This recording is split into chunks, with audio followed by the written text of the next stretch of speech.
айтсаңыз. Карамушкина менен пикирлешпестик болгондо эмес, болгону анын депутат катары статусу менен улуу трибунада элдин проблемасын көтөрө турган, элдин проблемасын чече турган жерде майда барат бир мусулмандардын, жалпы эле мусулмандардын, кыргыз улутунун намысына тийчү сөздөрдү айтканы бизге себеп болгон. Буга чейин деле бул жума намазга чейин деле көптөр ушу диний бир маселе менен байлап коюп атат да, буга чейин деле бул улуттук ар намыска шек келтирген сөздөр айткан. Мисалы үчүн калпак боюнча бул калпакты бир эле тойлорго эмес, саунада кийсеңер болот деген сөздөр бар.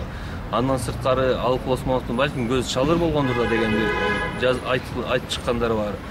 Биз ушундан нааразычылык болуп келип эле бирок коомчулукта токтоп калган да, мындай конкреттүү иш-чарага өткөн эмес элек. Ошол себептен акыркысы бул жеткен чеги болду, анан биз бир мындай сивилдүү жол менен кол чогултуп бир мандатын чакыртып алсакпы деген бир пикир менен ушу кол чогултууну баштаган элек. Кайсы бир радикалдуу уюмдарга тиешеси бар дегенде кылып четин чыгарып кетти да. Бул эмнеге таянып айтып атат?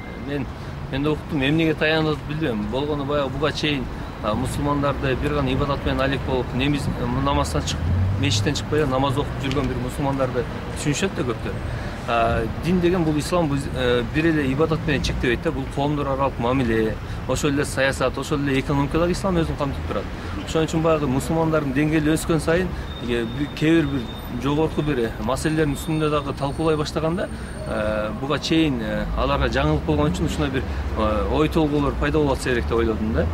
Андан сырткары муну көрдүк биз, выступление кылган экен, жогорку кеңештин трибунасынан айтып атат. Оор кылмышка шектүү катары буга тиешеси бар деп айтып атат да. Бул трибуна, депутат оозунан чыгып атат, кандай далилдер менен таянып айтты билбейт экен. Болгон колундагы далилдерин ошо тиешелүү органдарга өткөзүп берсе, алар мен ойлойм иликтеп чыгат депчи.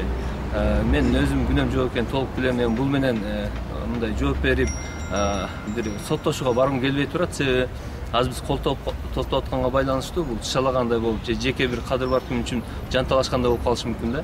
Ошон үчүн биз колду топтоп СЗПК, ошол эле СЗПК фракциясына сунуш кылабыз. Ирина Карамушкинанын депутаттык мандатынан ажыратуу боюнча. Алар кандай чечим кабыл алат, алардын өздөрүнүн иши. Ошого чейин мындай бир далилдегенге, бир чалаганга барбайлы деп турабыз да. Бул жекелик маселемди Ирина Карамушкина менен андан соң чечип алам деген. Ошондой эле 7-апрелдеги каза болгон балдардын шылдыңдаган дегенде. 7-апрелде Орозо Отунбаевдин эң акыркы указдарын бири Руслан Бекназаровго 7-апрелдин баатыры деген бир нам калтырып кеткен да.